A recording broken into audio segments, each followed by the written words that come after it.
In Victorian London, a night's rest wasn't what you paid for. Instead, your penny bought you the right to sit bolt upright on a hard wooden bench, under the watchful eye of a man with a stick who would smack you if your chin so much as brushed your chest. This was the penny sit-up, where the desperate parted with their last coin just to avoid freezing to death in the streets. Before we sink into this grim reality, if these stories help you drift off, subscribe so you won't miss any, and drop a comment with your location and the time you're listening. I still find it strange thinking, wait, people in New Zealand listen to history tales to fall asleep. So get yourself settled, pull the blanket tighter, adjust the pillow beneath your head. You'll want every bit of comfort you can find, because we're going to London, 1887, and comfort won't be found there. Your eyes fly open to the stench of unwashed bodies mingling with cold smoke. For a moment, the dense, foul air in your lungs confuses you. You're seated on a rough wooden bench in a vast hall, pressed shoulder to shoulder with others. The Salvation Army's penny sit-up shelter on Blackfriars Road. Immediately, you're aware of the pain, every muscle in your back screaming from holding yourself upright through the night. The bench offers no backrest, only a flat, splintered plank polished smooth by countless desperate souls before you. Your neck is rigid, your shoulder knotted, so unlike the softness of your pillow at home. Here there's no ease, only the constant fight against gravity moving you toward mid sleep. Or no sleeping. The sharp crack of a stick striking the bench beside you snaps you upright. The monitor, a gaunt man with a face as a disappointed vulture, lowers as he walks past. His duty is clear. Make certain no one has paid a penny to enjoy the luxury of actually sleep. That costs extra. I paid my penny fare, muttered a man next to you, a skeletal figure with hands like twisted roots. Ought to let a man close his eyes for a fleeting minute. He's right, but the rules here are cruel and simple. A penny grants you a bench until dawn, no lying down, no sleeping. Just in the night, it's been upright, battling exhaustion, while the air hums with breath and stench of 200 other souls doing the same. The hall stretches out in dim light of oil lamps, which cast more shadow glow. In the gloom, row after row of benches come into view, each ran hunched figures. Most men, though a few women sit among them, even some children, despite rules sending them elsewhere. Some stare into nothing, others whisper those beside them, all wearing the hollow-eyed vacancy worn down. For the first time, the man on the other side leans in.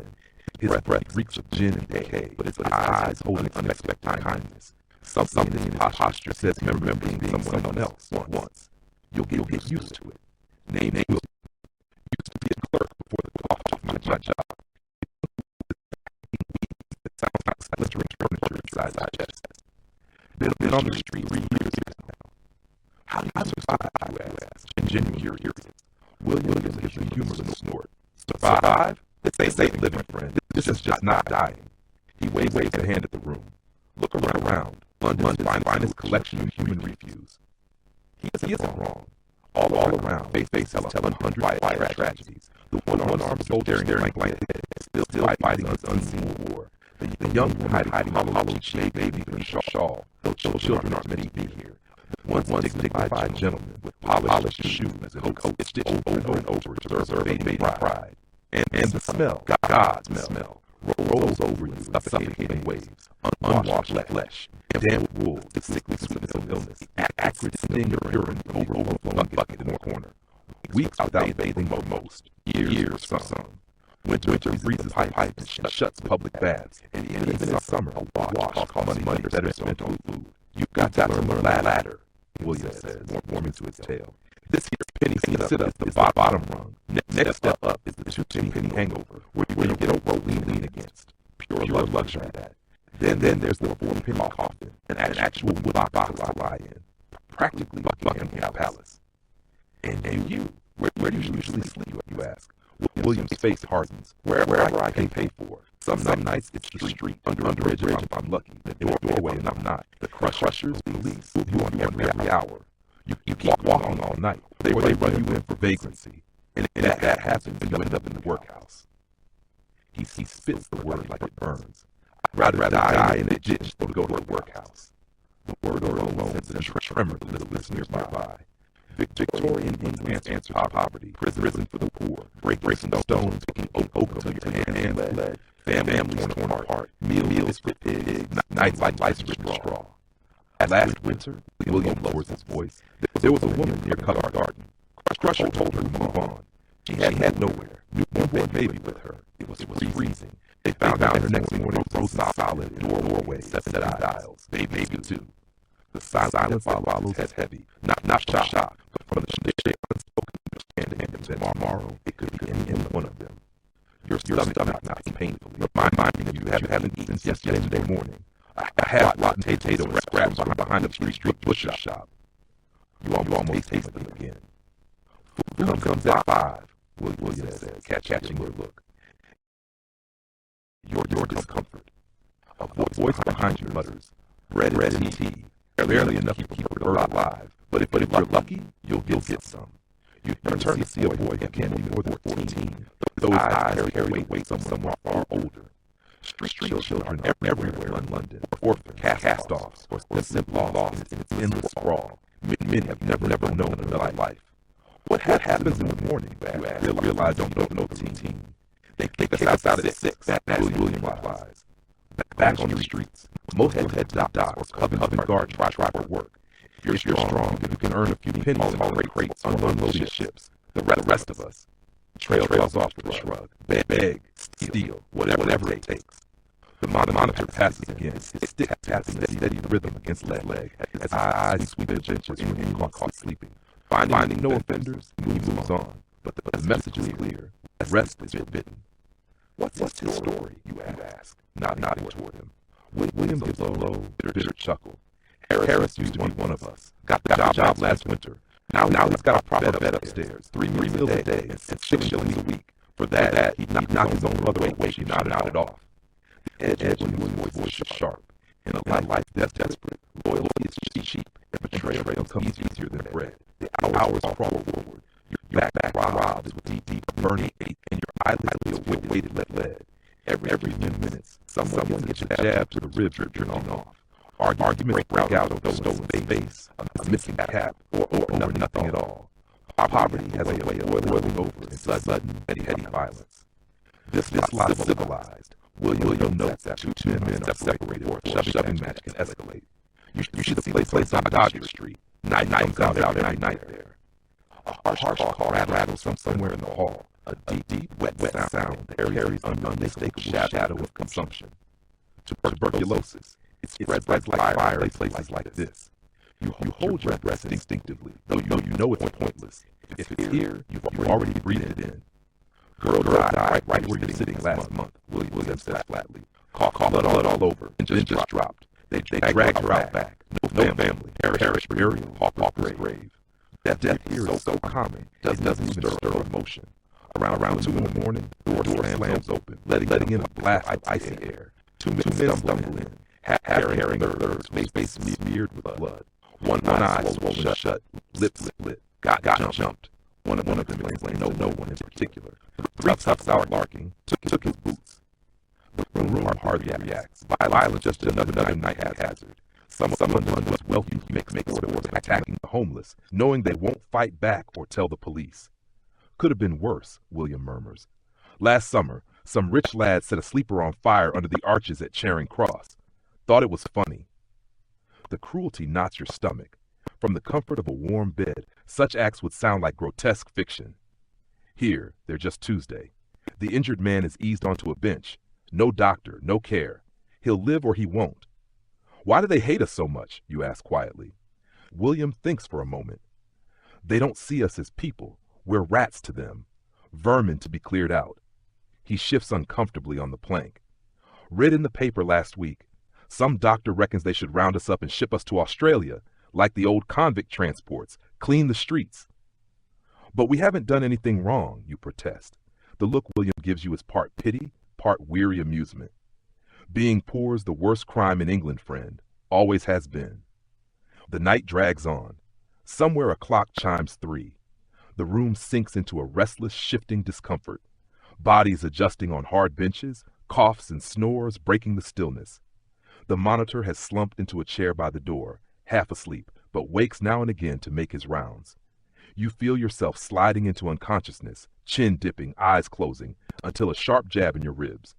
William leans close, whispering urgently, "Harris is coming. Look alive." You snap upright just as the monitor passes, his eyes narrowing before he moves on. "Thanks," you mutter. William nods. We look out for each other, or we try. Even here, at society's bottom rung, there's a kind of code. Share what you can. Protect each other when you're able. The man with the bloodied face is already asleep, a borrowed cap on his head. Across the room, a woman unwraps something from newspaper, bread or maybe meat, and offers it to the boy from earlier. These scraps of kindness shine all the brighter in this place of want. Most folks think we're all thieves and cutthroats, William says, following your gaze. Some are, sure, but most of us, just ordinary people who ran out of luck. What was your bad luck, you ask? His face tightens, then softens into resignation. Wife died in childbirth, baby too. I started drinking, lost my job, then my lodgings. Once you're on the street, it's near impossible to get back. Consumption will finish me soon enough. I can feel it in my lungs. He says it plainly, without bitterness, just a statement of fact. The night was thick with damp, the air carrying the foul blend of coal smoke and rotting waste that clung to skin and stung the lungs. Fog drifted beneath the wavering light of gas lamps, their glow casting sickly halos over the cramped London streets. Your coat, worn. A commotion at the door catches your eye, a woman clearly drunk being turned away by the night porter. The penny sit-up houses are strict about intoxication, and her slurred protests fade as she's pushed back into the freezing dark. She'll freeze, you murmur. Maybe, William says. Maybe not. Gin keeps you warm for a bit, fills the belly too. Another hour drags by. The hall grows colder as the damp London winter seeps into your bones. Your thin clothes are no match for it, and your feet, trapped in boots with worn-through soles, went numb hours ago. Around you, people cling to strategies for staying awake, staring blankly at the wall in a half-trance, whispering to one another just enough to keep alert, or simply fighting exhaustion second by second. Does it get easier? You ask William. Going without sleep? Never easier, he says. You just learn to take it in scraps. 5 minutes here, 10 there. Not proper sleep, but enough to keep you on your feet. A child's cry cuts through the room before being hushed. Children aren't meant to be here. There are separate facilities for mothers, but when those are full, no one wants to turn away a family on a bitter night. The monitors look the other way as long as the little ones stay quiet. The worst part isn't the tiredness, William goes on. It's what it does to your head. Start seeing things, hearing voices, hallucinations, you offer. He smiles grimly. Fancy word for going mad. Seen men talk to people who aren't there. Next stop, Bedlam. The air grows heavy, thick with the breath of hundreds crammed into a poorly ventilated room. The sealed windows trap the stench and the damp, making each breath feel like work. This isn't like a warm bed and clean sheets. It's misery you can smell, taste, and feel in every aching muscle. Privacy doesn't exist here. There's only the collective struggle to make it to morning. At 4 o'clock, 2 more hours to go, your body feels beaten, every joint stiff, every muscle sore. Yet there's an odd comfort in knowing you're not enduring it alone. Tell me something good, you ask William. He pauses, thinking. Used to take my wife to Regent's Park on Sundays. She loved the flowers, always wanted a garden of her own. Her name was Mary, prettiest girl in Cheapside. For a moment you see him as a younger man, walking through a sunlit park with his wife before illness and poverty rewrote their story. What about you? He asks. You begin to answer, but he stops you. Doesn't matter. We all had something once. That's what keeps us awake, the remembering. A bell jolts the room to life. Salvation Army workers make their rounds with 10 cups of lukewarm tea and small pieces of stale bread. For many, it will be the only meal today. Eat slow, William warns. Gulp it down, your stomach will cramp. You take his advice, stretching each sip and bite, though it barely takes the edge off your hunger. The air shifts as dawn approaches. Soon everyone will spill back onto the streets, some with a plan, others just enduring until the next night. What now, you ask William. Try my luck at Covent Garden, he says. Play up the bad knee. Sometimes earns a penny or two.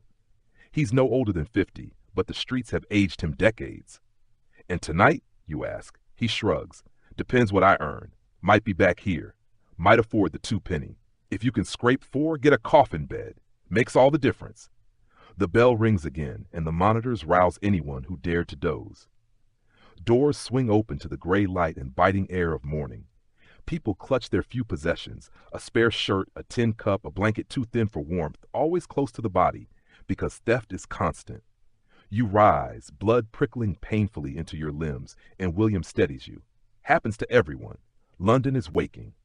Carts clatter over cobblestones, factory whistles blow, coal smoke hangs thick. The homeless file out, some purposeful, some wandering. William pauses at the threshold. Good luck to you, he says, offering his calloused hand. Hope you find better. Then he's gone, swallowed by the crowd. You step into the street, the cold bites deep, your stomach already twisting with hunger. Ahead lies another day of survival. A gentleman in a fine coat passes, eyes sliding past you as though you're nothing. A blemish, not a person. He doesn't see who you were, only what you are now. For the Victorian homeless, the struggle doesn't end at dawn. It just shifts from fighting sleep to fighting hunger, illness, cold, and a society that blames poverty on the poor themselves. You draw a breath of cold, heavy air and move forward, already calculating the cost of tonight's rest. A rope to lean on if you're unlucky, or a coffin bed if fortune turns. 1 step, 1 penny, one night at a time. The streets are full of the invisible army of the homeless, and today you're one of them.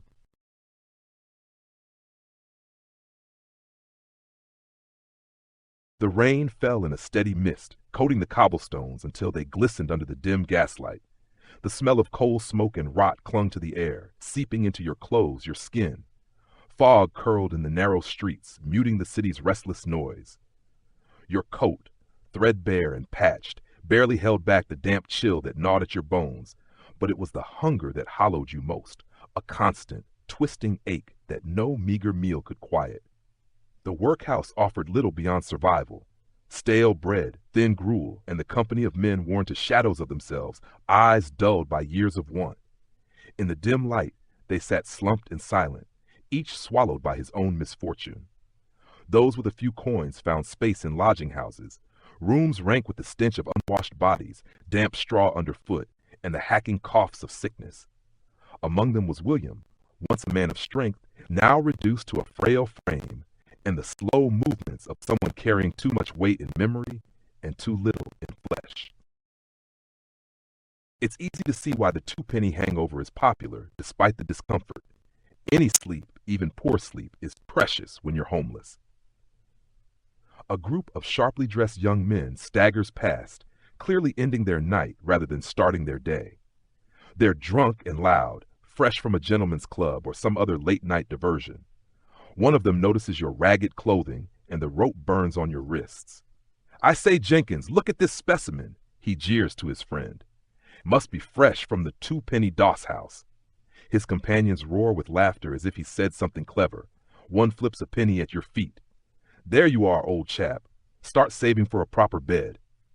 More laughter follows as they stroll away, your existence reduced to a passing joke in their privileged lives. You pick up the coin. Pride is a luxury you can't afford. This penny is a third of a hangover bed or half a bowl of soup. In the economy of survival, every coin matters. The sky shifts from deep blue-black to pale gray. London wakes, a city where immense wealth and crushing poverty often stand on opposite sides of the same street. You set out in search of work, charity, or any opportunity to secure shelter for the night. Your body still aches from the rope, your stomach twists with hunger, and your thin clothing offers little defense against the cold. But you recall Martha's words, "Hope springs eternal." In Victorian London, for the homeless, hope is sometimes the only currency that never runs out. Unlike someone lying in a warm bed with a soft pillow, the destitute here face a relentless fight for survival. Every day a battle for food, every night a struggle against the cold and exhaustion. The next step up from the hangover is the 4-penny coffin. If you could gather 4 pennies, you could lie down flat in a coffin-shaped wooden box for the night. It was grim in appearance, but considered a luxury among the homeless. A few hours of proper rest before the streets claimed you again. Fortune smiles the next day. A brewery needs extra hands to move barrels, and the foreman likes your willingness to work without complaint. By mid-afternoon, a shilling, 12 pennies, and with it, a glimmer of possibility. Enough for food, shelter, and the coveted 4-penny coffin. You indulge in a meat pie for tuppence, your body craving protein after days of watery soup and stale bread. It's mostly gristle and questionable gravy, but it's hot and filling. As you eat, a well-dressed boy stares and asks his mother why you're so dirty. She pulls him away with a hissed, "Don't look at such people. They're not like us." You've grown used to being treated as less than human, but tonight their disdain doesn't touch you. You'll sleep lying down for the first time in months. At dusk, you join the queue outside the Salvation Army shelter on Whitechapel Road. A stern woman takes your 4 pennies, warns you of the rules, no smoking, drinking, or fighting, and directs you inside. The sleeping hall stretches into shadows filled with rows of unvarnished wooden coffins, each about 6 feet long and 2 feet wide, with a thin layer of straw. The resemblance to a morgue is unsettling. You find an empty box, step over the low sides, and lie down. The simple act of stretching your legs feels like paradise. Beside you lies William, the old man from the penny sit-up. He grins, saying he'd earned 6 pence that day and came straight here. You talk about the hangover's brutality, the musty straw beneath you, and the closeness of the other bodies, men, women, even a few children. Privacy is non-existent. The coffins are packed so tightly you could reach out and touch your neighbors. A bell signals lights out in 5 minutes. The room bustles with last trips to the toilets, rearranging meager belongings, and settling scores before darkness. William warns you that breaking the rules means immediate expulsion, no matter your condition. The lamps dim, leaving the hall in near darkness except for one watchman's post. A chorus of sounds rises, coughs, snores, whispers, the rustle of straw, but also laughter. Someone tells a story about a toff who walked into a lamppost and fell into the Thames, only for a dog to dive in and retrieve his hat. Laughter ripples through the coffins, momentarily cutting through the gloom. You smile in the dark. Even here, humor survives. Shared hardship breeds an odd kind of fellowship. William coughs beside you and murmurs that at least the company's good. You agree, exhaustion pulling you towards sleep. Your aches are the honest kind from a day's work, not the grinding misery of the rope. As you drift off, the sound of snoring and murmured dreams fills the hall. Lives lived on the edge, clinging to scraps of warmth, rest, and humanity. As your body sinks into the coffin's narrow embrace, the relief of lying flat starts to pull you towards sleep. Just before it takes you, a sudden disturbance breaks out near the door. "Please," a woman's voice pleads, ragged with desperation. "My child is sick. We've nowhere else to go." "Rules are rules," comes the watchman's unmoved reply. "No admittance after hours. Come back tomorrow." "She won't last till tomorrow," the woman's voice cracks. "She's burning with fever. Please, I have money. 4 pence for me, 4 pence for her. Not my decision. Rules are rules." A muffled sob follows, then silence, and the faint click of the door closing. Around you, people shift uneasily, the unspoken tension thick in the air. Everyone knows they are all just one twist of fate from being that woman turned away in her worst moment. "She'll try the hospital next," William murmurs. "They won't take her either. Not without proper references, poor kid." The cruelty of it strikes you fresh. How, in Victorian London, even a feverish child is simply another problem to keep out of sight. Before the thought can settle, exhaustion drags you under.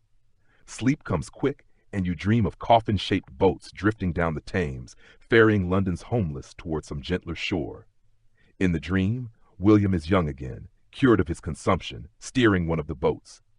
"Coming," he calls to you, but when you try to answer, no sound escapes. You wake in the dark, momentarily disoriented. Slowly you remember the 4-penny coffin, the nearest thing to a bed you've had in months. Beside you, William tosses, his breath wet and labored. You wonder how long he has left. Months? Weeks? Days? When his time comes, there'll be no headstone, no mourners, just another nameless grave in London's statistics. You roll onto your side, the straw crackling beneath you. The coffin's wood presses hard against your hip, but it's still better than sitting upright all night. At least here you can shift, find brief moments of comfort. It's too short for your full height, 5'7", forcing you to keep your knees bent. Taller men must curl up or let their feet hang over the end. A sudden sting in your ribs makes you swat instinctively. Your fingers come away with blood, bed bugs. The straw harbors every sort of vermin, lice, fleas, worse. You've been bitten before and will be again. Gets under your skin, don't it? Whispers a voice from the other side. Not William this time, but a younger man with a thick Cockney accent. The bugs? You whisper back. Aye. Clothes, hair, you never get rid of them, even when you're back on your feet. You sound like you know. A quiet chuckle. Been up and down more times than a sailor's wife. Name's Jack, printer once before the machines took over. Now I take what comes. He's climbed out of places like this 3 times. Found work, got lodgings, saved a little. Only for illness, accidents, or bad luck to drag him back down. He speaks without bitterness, only tired acceptance. But I'll climb back up, always do. What's your secret, you ask? No secret. Keep moving like a shark. Stop swimming, you die. Before you can answer, William's coughing fit rattles the silence, violent enough to shake his whole coffin. Jack asks if he's all right, but William can only cough, spitting finally into a rag, dark with blood. Bad tonight, he rasps. Jack shakes his head. Consumption's a bastard. William nods weakly. Won't be long now. Feels like drowning, only slower. Then, with startling calm, he says, When I go, take my boots. Good leather, they'll last you. I can't. Don't be daft. Won't need 'em where I'm going. Promise me. You swallow. I promise. Jack comments quietly. Most valuable thing he owns, them boots. You nod in the dark. In a way, it's more than a gift. It's a belief that something of William will keep walking after he's gone. Sleep doesn't come again. You lie listening to snores, coughs, muttered dreams, and the occasional cry of nightmare. Somewhere outside, a church bell strikes 3, the darkest hour. You think of Jack's shark philosophy and of the truth it holds. Stop, and the city will consume you. Because there are worse places than this. The workhouse with its spirit-crushing labor, the casual ward where shelter costs a day's toil until your hands bleed, the frozen pavement where a body might not wake. In comparison, 4 pennies for a coffin bed feels like luxury. Morning comes too soon. The bell clangs sharply, and the day watchman calls, out in 15 minutes. Anyone still here gets reported for vagrancy. In Victorian England, homelessness itself is a crime, punishable by prison or the workhouse. You sit up, sore but more rested than you've been in days. William struggles to rise, and you steady him. On your other side, Jack is already folding his blanket with neat precision. Printer's fingers, he explains. Around you, others gather their meager belongings. A spare shirt, a battered book, a child's toy saved from ruin. You help William to his feet, but when you suggest he see a doctor, he only smirks. With what money, and to what end? No cure for the likes of us. He's right. Medical care for the poor barely exists. The 3 of you shuffle toward the door. Outside, the drizzle soaks through clothing faster than rain. Jack announces he'll try the docks. There's always work for strong backs. You ask William to come with you to the brewery, but he shakes his head. Better on my own. I'd slow you down. Don't worry about old William. I've lasted this long. There's nothing left to say. In this world, survival is a solitary fight, and charity only stretches so far. You wish him luck, knowing luck is in short supply here. Maybe, he says, though his eyes betray doubt. Keep moving, Shark Boy. He nods toward Jack, who grins at the nickname. Then William shuffles away into the drizzle, a solitary figure bowed under the weight of weather and illness. He won't last the month, Jack murmurs. Seen it too many times.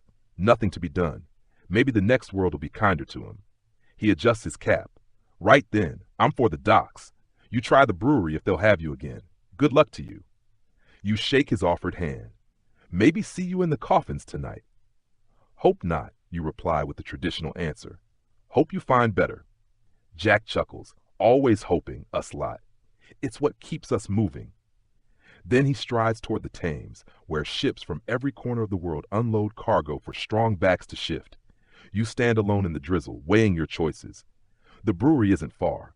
If they hire you, that's another shilling, another night in the coffins, but another day's food. If not, you'll be scouring for work, begging, or going hungry.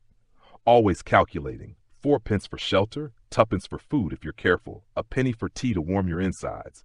always counting, always planning, always one slip away from ruin. Jack's words echo in your mind, always hoping. Hope costs nothing, yet for many it's unreachable. But not for you, not today. Today you have pennies in your pocket, work to seek, and the memory of a night spent lying flat, luxury in Victorian London streets. One more day, one more night, one more chance for tomorrow to be better. Unlike your warm bed now, with clean sheets and a soft mattress, four penny coffins a stark reminder of dignity's fragility. Yet even there, in wooden boxes lined up on a cold floor, people found ways to share stories, laugh, and connect. Its lesson wasn't just about survival, but resilience, the human spirit finding hope in the smallest comforts and strength in fleeting moments of connection. For those without even 4 pence, life was harder still. They were the crawlers, the lowest of London's poor, barely able to move from place to place, living off scraps and charity, sleeping wherever they could escape both the elements and the law. At the brewery, the foreman shakes his head. Nothing today. Tomorrow, maybe. Big shipment coming. You nod and turn away, ignoring the pit in your stomach. No work means no money. No money means no shelter tonight. Back to the streets, where the police will move you on and sleep will come in dangerous snatches. 7 pence remain from yesterday, enough for food, perhaps a penny sit-up. But the weariness is bone deep. 3 nights of broken sleep, first on the penny sit-up bench, then slumped over a rope, then in the coffin, have left you drained. The drizzle has stopped, but the day is still cold and gray. You pull your thin coat tighter, but the damp cuts straight through. Hunger gnaws. You spend a penny on tea from a street vendor, the cup warming your hands as much as your insides. Then you wander, searching for work, odd jobs, errands, anything. But London is thick with desperation. At the docks, 100 men fight for 10 positions. Outside shops, boys swarm for the chance to carry a package. In the markets, hollow-eyed women offer to carry, clean, mend, or sell their bodies for pennies. By afternoon, your legs ache from the search. Hope feels as thin as the coat on your back. You've strayed into an unfamiliar part of the East End. Narrow streets lined with leaning tenements, as if the buildings themselves are sharing bad news. The stench here is sharper than the usual London miasma of coal smoke and rot. Perhaps he agrees, though the look in his eyes says otherwise. Keep moving, shark boy, you tell him with a nod toward Jack, who grins at the nickname. Then the man is gone, shuffling into the drizzle, a solitary figure bowed beneath the weather and the weight of his illness. He won't last the month, Jack murmurs beside you. Seen it too many times. Nothing to be done. He shrugs. Not in this world. Maybe the next will be kinder to him. He straightens his cap. Right then, I'm for the docks. You brewery if they'll have you again. Good luck. You clasp his hand. Maybe see you in the coffins tonight. Hope not, you reply, the customary answer. Hope you find better. He laughs. Always hoping us lot? It's what keeps us moving. Then he too is gone, striding for the Thames where ships unload cargo that needs strong arms to shift. You stand alone in the drizzle, weighing your choices. The brewery's close. If they hire you again, that's a shilling, enough for another night in the coffins and a day's food. If not, you'll have to find other work, beg, or go hungry. The arithmetic of survival plays endlessly in your head. 4 pennies for shelter, 2 for food if you're careful, a penny for tea to warm your insides. Always counting, always planning, always one stroke of bad luck from ruin. Jack's words linger, always hoping. Hope costs nothing, yet so many can't afford it. But today, you can. You have work to chase, coins in your pocket, and the memory of lying flat through a whole night, a luxury in itself. In Victorian London, sometimes that's enough. One more day, one more night, one more chance for a better tomorrow. Unlike the soft mattress you know now, the 4-penny coffin stripped life to bare dignity.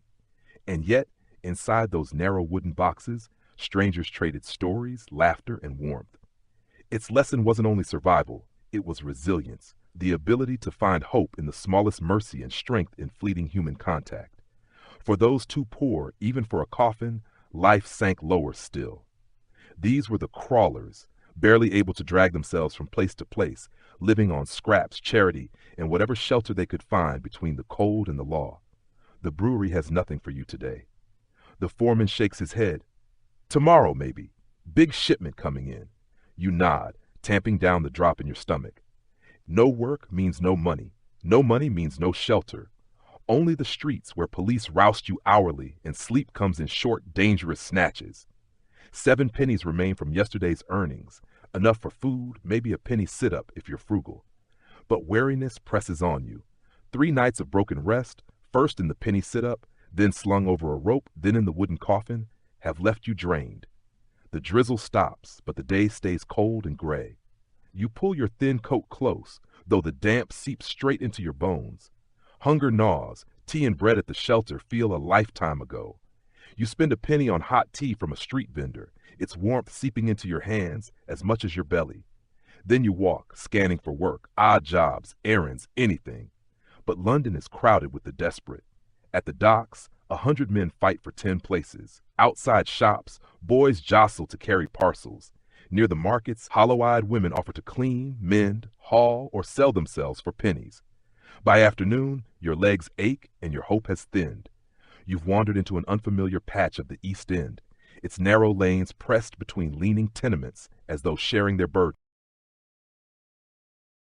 The cold gnaws at you through your thin, inadequate clothing, but the thought of work, and with it more pennies towards shelter and food, pushes you forward. By the time you reach the market, it's already alive with activity, the same tightly controlled chaos as the day before. You spot the foreman who hired you yesterday, standing beside a wagon stacked high with crates of winter vegetables, turnips, potatoes, cabbages. "Back again," he says, recognizing you with a curt nod. "Good. Could use a reliable pair of hands. Same as yesterday. Penny an hour, pay at the end of the shift." The labor is identical to before. Lift, carry, stack, repeat. But today you work with more care, pacing yourself as the toothless young man advised, conserving your strength and settling into a steady rhythm. The soreness in your muscles feels less sharp now. They've begun to remember the work. During a lull, while the foreman talks with a vendor, the young man from yesterday appears at your side. "Made it back, I see," he says. "Determined, aren't you?" "Need the money?" you answer simply. He nods, fully understanding. "Keep it up. They'll start asking for you by name. That's when things change. Regular work, regular pay, might even get tuppence an hour once they see you're reliable." The idea of doubling your wages sends a small surge of hope through you. And tuppence an hour would mean 8 pence for a morning's work, enough for the coffin, food, and still something left to save toward better lodgings. "How long did it take you," you ask, "to get out of the shelters?" He thinks a moment. 6 months of steady work. Saved every penny I could, found 2 others to share a room, cuts the cost to something manageable. Still hand to mouth most days, but he glances around, then lowers his voice. "Got a proper bed now with a mattress. After the coffins, feels like sleeping on clouds." A proper bed. The thought seems almost impossible after nights spent on benches, ropes, and wooden boxes. Yet here's a man who made it happen through persistence and careful saving. Perhaps you could too. The foreman's return ends the conversation, but the man's words stay with you as you work. 6 months, half a year of labor, penny by penny, a daunting goal, but not beyond reach, so long as the work holds and your money is spent wisely. By noon, the shift ends. Another 4 pence earned, enough for tonight's coffin, enough for a small meal. The foreman counts the coins into your palm with a brief nod that could be approval. "Tomorrow?" you ask. "If you're willing. 6 sharp."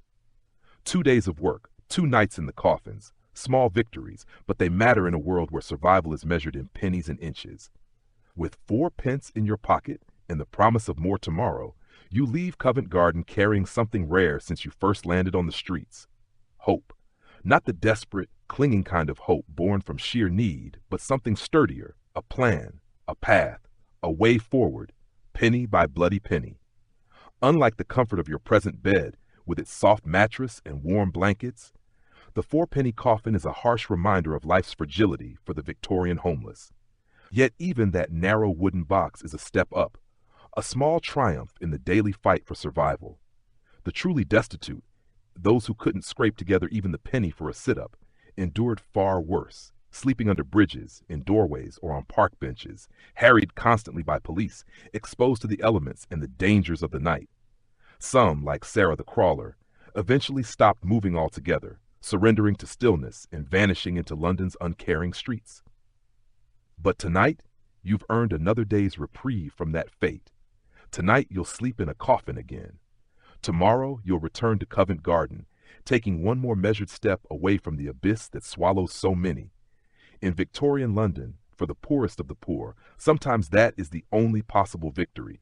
Enduring one more day, surviving one more night, keeping hope alive against all odds. A week passes in this fashion. Each morning you rise from your wooden coffin and walk to Covent Garden.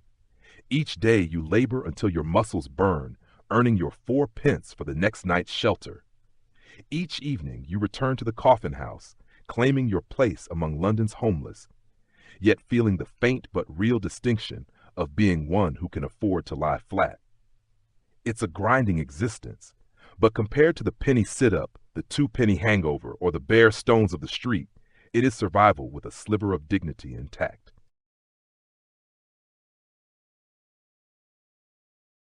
The cold cuts through your thin clothing, but the thought of work and the few extra pennies it will bring towards shelter and food for the night pushes you on. By the time you reach the market, it's already bustling, the same organized chaos as the day before. The foreman who hired you yesterday stands beside a wagon piled high with turnips, potatoes, and cabbages. Back again, he says, recognizing you. Good. Could use a reliable pair of hands. Same as yesterday. Penny an hour, paid in shift. The work is exactly as before. Lift, carry, stack, repeat. But today, pace yourself, just as the toothless young man showed you yesterday, moving with steady efficiency, conserving your energy. Your muscles, though so sore, have learned emotions, and the strain feels a little more bearable. Pause, while the foreman speaks with a vendor. A young man appears beside you. Made it back, I see. Determined, aren't you? Need the money? You reply simply. He nods knowingly. Keep it up. Soon they'll ask for you by name. That's when things get better. Regular work, regular pay. Might even get 2 pence an hour instead of a penny. The thought of doubling your earnings sends a flicker of hope through you. 2 pence an hour could mean 8 pence for a morning's work, enough for a coffin bed, food, and still something to save toward better lodgings. How long did it take you to get out of the shelters, you ask? 6 months of steady work, saved every penny, found 2 others to share a room, cuts the rent to something just about manageable, still hand to mouth most days. He glances around, then lowers his voice. But I've got a real bed now, with a mattress. After the coffins, it's like sleeping on clouds. The idea of such a luxury feels almost unreal after nights on benches, ropes, and wooden boxes. But he's done it, through grit and saving, and perhaps you could too. The foreman returns, ending the conversation, but the young man's words stay with you. 6 months, half a year of labor, penny by penny. Daunting, but possible, if the work lasts, if you're careful. By noon, your shift ends with another 4 pence earned, enough for tonight's coffin and a small meal. The foreman counts the coins into your palm with a nod that might be approval. Tomorrow, you ask. If you're willing, 6 sharp. 2 days of work, 2 nights in the coffins. Small victories, but real ones, in a world where survival is measured in pennies and inches.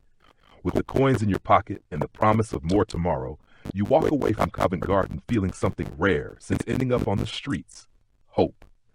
Not the desperate kind that clings to anything, but something sturdier. A plan, a path, a way forward. Unlike your comfortable bed now, the 4-penny coffin is a stark reminder of how precarious life is for the Victorian homeless. Yet even that hard wooden box is a step up, a win in a daily fight for survival. The truly desperate, those without even a penny for a sit-up, face the worst of it, sleeping under bridges, in parks, in doorways, forever chased along by police exposed to cold and danger. Some, like Sarah the Crawler, eventually stop moving altogether, surrendering to stillness and fading away on London's unfeeling streets. But tonight, you've earned another reprieve from that fate. Tomorrow, you'll be back in Covent Garden, one more step away from the abyss that swallows so many. For the poorest of the poor, sometimes the only victory is enduring one more day, one more night, keeping hope alive. A week passes like this. Each morning you leave your wooden coffin for Covent Garden. Each day you work until your muscles burn, earning your 4 pence for the next night's shelter. Each evening you return to the coffin house, part of the small, luckier group who can afford to lie flat for the night. Compared to the penny sit-up or two-penny hangover or sleeping rough, it's almost comfortable, and more importantly, it's steady. The foreman now greets you with recognition, counting on you when crates need moving. You've built small connections, not friends exactly, but familiar faces who save you a place in the shelter queue or share news of work and charity. These alliances are vital currency among the homeless, sometimes the difference between survival and disaster. Tom, the toothless young man, has become your mentor, teaching you to pace yourself, avoid injury, and make yourself valuable to the foreman. One morning he nods toward a group of better-dressed men at the market's edge. They're railway men, looking for navvies for the new line out of Paddington. Hard work, but steady. Live in camps. 3 shillings a week. 3 shillings, 36 pence, almost 9 days' earnings at Covent Garden. Enough to save for real lodgings, maybe even clothes fit for better work. You think they'd take me? You ask, glancing at your ragged clothes. They don't care what you look like, only your back. Yours is strong enough. They'll be back tomorrow. Clean up as best you can. That night, you scrub at a public pump with cold water and a penny's worth of harsh soap. Your clothes stay filthy, but it's the best you can do. The next morning, when the railway men return, you work where they'll see you, steady, strong, reliable. The performance works. One approaches. Looking for work, lad? Yes, sir. Railway work, hard labor, long hours, 3 shillings weekly, paid Saturdays, board in the navvy camp, food included. Interested? Yes, sir, very interested. Paddington Station, West Entrance, 5 tomorrow morning. Ask for Foreman Jenkins. Don't be late. You're stunned. Railway work, steady pay, lodging, food. A real step up. When you tell Tom, he grins. Got me my start, too. Save for proper lodgings in 6 months. I'll miss your advice, you tell him. You'll do fine. Remember, pace yourself. Make yourself valuable. Save every penny. And don't forget where you came from. That night, in your coffin bed, sleep is hard to find. Tomorrow is a turning point. Not prosperity, but stability. Navvies work hard, die young sometimes, but it's better than scraping by day to day. You'll miss the strange comfort of the shelter's coughs, snores, and murmurs. Not the hardship, but the shared understanding of those living on the edge. Morning comes with its usual bell and shouted orders. You gather your few belongings, an extra shirt from charity, a stub of pencil, a scrap of paper with your earnings noted, bundled into a small package. The pre-dawn air bites, frost making the cobblestones slick. You walk quickly toward Paddington, the city quiet in its early hours, streets filled only with those whose work begins before dawn. Paddington's grand roof rises against the lightening sky. At the west entrance, 30 men wait, faces as hollow and hopeful as yours. A burly man with a ledger, Foreman Jenkins, moves among them. You step forward. Sir, I was told to ask for you. Man at Covent Garden sent me. He looks you over. Name? You give it. Done railway work before? No, sir. But I'm strong and learn quick. We'll see. Fall in with the others. Transport leaves in 10 minutes. You join the group of recruits, feeling a mix of relief at being accepted and apprehension about what lies ahead.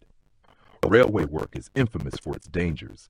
Men crushed by collapsing earth, blown apart by mishandled explosives, or worked to exhaustion in all weathers. Yet it offers a possible escape from the precarious, hand-to-mouth life you've been leading, a calculated risk worth taking. The transport is nothing more than a series of open wagons pulled by sturdy horses. You climb aboard with the others, settling onto a rough wooden bench. Conversation is sparse. Everyone saves their energy for the work ahead, aware that anyone who falters can be easily replaced. The journey takes you west out of London, the crowded streets giving way to the countryside. For many, self included, it's the first glimpse in months, perhaps years, of those trees beyond the confines of parks and a sky unbroken by rooftops. There's a quiet wonder among the men, quickly buried beneath the more pressing need for survival. By mid-morning, you arrive at the work site, a massive cut through a hillside where the new railway will run. It's a scene of organized chaos, hundreds of men swarming over the earthworks, digging, hauling, and shoring up the excavation. The air is filled with the clang of picks striking stone, the scrape of shovels, foremen barking orders, and the occasional warning before a controlled blast. Foreman Jenkins assigns the newcomers to various crews. You and 5 others are sent to a section where men are digging the roadbed, clearing earth and stone to create a level surface for the tracks. He nods toward a weather-beaten man of about 50. Roland's here will show you the ropes. Do as he says, and you might live through the day. The grim humor isn't far from the truth. Railway construction is one of the deadliest jobs in Victorian England. Roland surveys your group with little enthusiasm. Right then, ever handled a pickaxe? Some nod. Others, yourself included, shake their heads. Most of your labor so far has been lifting and carrying, not breaking ground. Christ help me, he mutters before explaining the basics. Use the pick to break the earth, shovel it up, fill the barrows, wheel them to the dump site, and return for more. The quota, 6 feet of roadbed cleared before sundown. Your first swings with the pickaxe are clumsy, the tool awkward in your hands and your strikes barely denting the packed soil. The man beside you demonstrates a proper swing, letting the weight of the tool and the motion of your body do the work rather than brute arm strength. You mimic the technique and find it immediately more effective. Thanks, you mutter, and he nods before returning to his task. Here, help is given out of necessity. An inefficient worker slows the whole crew and threatens the quota. The day passes in a blur of labor, interrupted only by a brief midday break of cold tea and bread with a smear of dripping. Then it's back to work until the fading light signals day's end. Your hands are raw despite the calluses earned at Covent Garden, your back a knot of pain, your body trembling with fatigue, but your section has met its target. Not bad for a first day, Rawlins concedes. Those still standing can come back tomorrow. The rest, back to London. 2 men have collapsed from exhaustion, but you remain on your feet, barely. You've made it through, 1 day closer to that first week's pay, 3 shillings that could mark a real step away from destitution. As night falls, you follow the others to the navvy camp, a cluster of rough wooden huts near the site. Each holds 20 men sleeping on narrow platforms along the walls, a central stove providing heat and cooking. It's crude, but compared to the penny sit-up, the 2-penny hangover, or even the 4-penny coffin, it feels almost luxurious. A roof secure by right of work, warmth without extra cost. Supper is stewed thick with vegetables and small pieces of meat, served with bread. After a week of tea and bread, with the occasional soup when you could afford it, it feels like a feast. You eat hungrily, your body demanding fuel. Conversation is minimal until hunger is sated. Afterward, some smoke, others gamble, while a few collapse into sleep. You find your allotted spot, a straw mattress with a rough blanket, and take stock. The work is harsher, but the rewards are greater. Not only the pay, but the security of knowing where you'll sleep, what you'll eat, and that tomorrow will bring the same. For Victorian London's homeless, such certainty is rare. The daily scramble for shelter and food grinds you down, not just physically, but mentally, as you face the constant risk of failure and the cold, pitiless streets. Here, at least, you know what awaits. Grueling labor, yes, but also sustenance, shelter, and the faint possibility of building something better. The man working on the platform beside yours turns out to be the one who showed you how to handle the pickaxe. In the better light of the hut, you see he's older than you first thought, perhaps 50, his face mapped with deep lines from years in the weather, gray streaking through his beard. First time on the railway? He asks. You nod. Was at Covent Garden before, market porter. He nods in understanding. Market work's decent when you can get it. This is steadier, though the work's harder. How long have you been doing this, you ask? Railway, 15 years or so. Started on the Great Western Line. Been following the work ever since. He extends a hand, calloused and rough. Daniel. You shake it, giving your own name in return. Word of advice, Daniel says, lowering his voice. Save something from every pay. Doesn't matter how small. Railway jobs don't last forever. Once the line's done, they need fewer men. A bit put aside makes the difference between getting your next job and ending up back in the London shelters. It's good advice, much like what Tom at Covent Garden once told you. Escaping poverty isn't only about earning, but saving, building a buffer against the setbacks that always come. That's the plan, you assure him. Saving toward proper lodgings eventually. Daniel nods. Smart. I've done it myself. Bristol, Birmingham, Manchester. But life happens. Injury, illness, work dries up. You end up back on the road looking for the next job. He says it without bitterness, simply stating the hard truth of Victorian working class life. Around you, the hut quiets as exhaustion takes hold. The railway day begins early, and tomorrow's labor will be no less punishing. You lie down on your platform, pulling the rough blanket over you. It's scratchy, carries the scent of many previous occupants, but it's warm. The straw mattress, thin as it is, cushions your body better than the wooden box of the four-penny coffin back in London. Sleep claims you quickly, overriding discomfort. Your last thought before drifting off is a comparison. Only a week ago, you sat upright all night in the penny sit-up, fighting sleep while a monitor prowled with his stick. Now you have a mattress, a blanket, and a roof that won't be pulled away at dawn. Small steps, but forward. The days fall into a rhythm. Up before dawn, bread and tea for breakfast. Long hours of grueling labor broken by a short midday meal. Back to camp at dusk for dinner, then collapse into sleep. It's a hard life.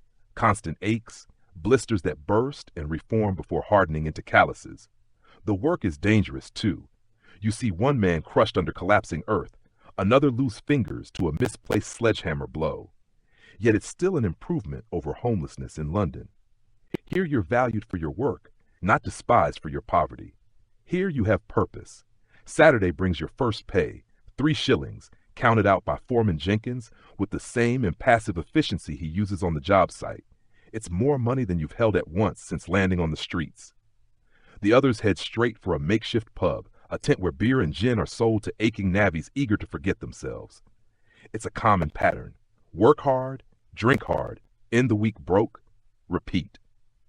You recall Daniel's and Tom's advice. Instead of drinking, you sit in a quiet corner of the hut and divide your pay. 1 shilling and 12 pennies go toward immediate needs. Soap, a new shirt from the weekly peddler, maybe some tobacco. The other 2 shillings you tuck into a pouch worn under your clothes, the start of your escape fund. Daniel notices your restraint and nods. Smart lad. Tomorrow they'll have sore heads and empty pockets. You'll be a step closer to something better. Weeks pass the same way. Work, save, repeat. Your body hardens to the labor, your hands toughen until blisters are rare. You learn the rhythms of railway construction, the tricks that make the job safer and more efficient. Your savings grow. 8 shillings after the first month, 16 by the second. You also build connections. Daniel, now a mentor. Williams, a Welshman saving to bring his family from Cardiff. Higgins, who dreams of opening a cobbler's shop. O'Brien, sending half his pay to his parents in Ireland. You share tips on jobs, cheap lodgings, and which foreman can be trusted. Winter deepens, but the work continues. You dig through frozen ground, haul loads in snow, endure winds that cut like knives. The camp's huts, rough as they are, offer stoves and regular food, better by far than the streets. And here your place is secure, so long as you work. You think often of those left behind in London, William with his illness, Martha who sold her wedding ring, Sarah the crawler with her wall. Are they still alive? You'll never know. London's poor vanish like figures into fog. Your paths cross briefly, then split. By April, your savings reach 2,480 pennies, a small fortune to you. Enough for lodgings, decent clothes, a safety net. Then comes the news you've been expecting, but dreading. This section of the line is nearly done. Half the men will be let go by week's end, the rest moving west. Jenkins gives the news flatly. Those staying will be told Friday, the rest get final pay and job papers for Paddington's office. The camp hums with speculation. For many, it's anxious uncertainty. For you, it's a crossroads. The alleys reeked of decay and coal smoke, the stench clinging to you as though it were part of your own skin. Beneath the weak flicker of gas lamps, the rain-slick cobblestones gleamed, while a heavy fog slithered low to the ground, swallowing sound and shape alike. Your coat, threadbare and worn thin, offered no shield from the damp, allowing the cold to sink into your very bones. Hunger gnawed more fiercely than the wind, a constant, twisting emptiness in your stomach. Inside the workhouse, survival was the only certainty. Meager rations of stale crusts, watery gruel, and a hall filled with men whose eyes had long since dimmed. They sat in silence, shoulders stooped, their frames bent beneath years of unrelenting labor, their garments as frayed and tired as their spirits. Even those who could afford a bed in the crowded lodging houses found little comfort. Air thick with sweat and sickness, damp straw mats for rest, and the ever-present chorus of rasping coughs echoing through the dark. Among them was William, once strong, steady, and sure of his path, now hollowed, his face drawn, his movements slow and weighted by memories that belonged to no one but him. You walk mile after mile through London's working-class districts, stopping at workshops, factories, and warehouses, anywhere that might need labor more skilled than a porter's, but not demanding formal training or education. The railway reference serves you well, marking you as dependable and strong, opening doors that might have stayed closed. By week's end, you have a position at a warehouse near the docks. The work isn't glamorous, but it's steady, with regular hours and enough pay to cover rent, basic needs, and still set a little aside. It's a start, not the end of hardship. The working poor in Victorian London live constantly on the brink, one illness or accident from ruin. But you're a step away from the abyss of homelessness, from the penny sit-ups, 2-penny hangovers, and 4-penny coffins that defined your life only months earlier. One evening, on your way back to your lodging, you spot a familiar figure hunched in a doorway, an old man racked with the cough that can only mean consumption. For a moment, you think it's William from the penny sit-up, but as you get closer, you see it's a stranger, though with the same hollow-cheeked look of the terminally ill and homeless. You pause, crouch beside him. "You all right, friend?" you ask, aware of how inadequate it sounds. He peers up, suspicion fading at your expression. "Been better," he rasps between coughs. "Been worse, too." You fish a few pennies from your pocket, enough for a night inside, maybe a hot meal, and press them into his dirty hand. "Get yourself in somewhere tonight. Weather's turning cold." He stares at the coins, then at you, not recognizing you personally, but understanding you've been where he is. "Bless you," he says simply, tucking the money away with the swift reflex of the long-term homeless. You continue on, but the meeting lingers in your mind as you climb the stairs to your small room. You think of William, of Martha, of Sarah the crawler, of all those still out there fighting to survive night by night. You've been lucky, the Covent Garden job, the railway work, your strength, the absence of sickness or injury that could have ended it all. Many never get that chance. They stay trapped, scraping for food and shelter until their bodies or spirits give out. They die in doorways, under bridges, or in workhouse infirmaries, anonymous and unmourned except by others in the same plight. The thought doesn't lessen your progress, but it sharpens your awareness of the razor-thin margin between stability and ruin. In your room, you light your candle, a small luxury, and take stock. Your savings, though reduced by rent and supplies, are still significant compared to what you once had. The job brings steady income. Your health, strengthened by regular meals and shelter, is the best it's been in months. It's not safety, not in a city that offers the poor so little protection from illness, economic turns, or sheer bad luck, but it's a foothold. As you prepare for bed, you think of how far you've come from the penny sit-up, the 2-penny hangover, the 4-penny coffin. Those experiences shaped your understanding of life's fragility, but they're behind you now. This isn't luxury, but it is dignity. The dignity of privacy, of shelter without daily payment, of work respected and paid fairly. For Victorian London's homeless, those penny lodgings were often the only shield from the streets. Each demanded most of a day's earnings for minimal comfort. Without them, there was only sleeping rough.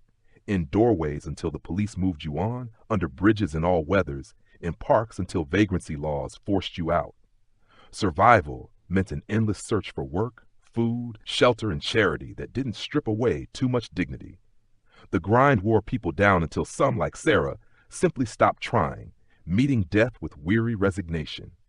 Yet even there, humanity endured. William offering his boots, Martha selling her wedding ring for one night in a real bed, jokes shared in the coffin shelter, warnings and advice passed quietly. These small acts showed that compassion and hope could survive, even where reason said they shouldn't. Your own hope proved justified. The penny sit-up led to the hangover, the coffin, Covent Garden, the railway, and finally this small room. But for many, there was no escape, only life and death at society's edge, unseen except as nuisances, unvalued except as cheap labor. Their stories are as much London's history as the tales of empire and industry, revealing the human cost of industrial progress and the failings of charity and poor laws. Tonight, in your bed, you carry those stories, William's, Martha's, Sarah's, and your own. They are stories of survival, of humanity defying dehumanizing conditions, of hope clung to in the darkest places. For the homeless of Victorian London, that was sometimes the only victory: to endure, to hold on to identity and dignity when the world sought to strip them away. And as you lie in comfort now, perhaps it's worth remembering that what seems basic, shelter, warmth, the certainty of a bed tomorrow, was and is beyond reach for many. That simple security is not just comfort, it is life itself.